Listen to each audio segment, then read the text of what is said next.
Mga kalakay, narito tayo sa olive farm ng aking kaibigan. Tayo ay ipinasyal dito dahil natapos ang trabaho natin ng mga maaga-aga.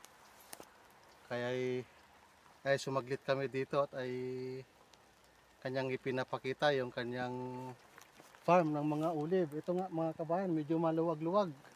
4 na buwan daw siya nagtatrabaho dito ng mano-mano.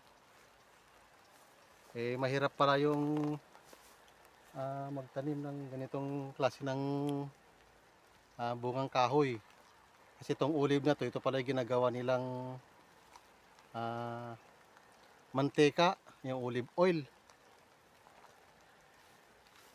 Kaya tayo naman namangha. Dahil ngayon lang tayo nakakita o nakapunta dito sa mga farm ng olive. Yung kasama ko mga kalakay, naroon sa babat, ginagawa niya yung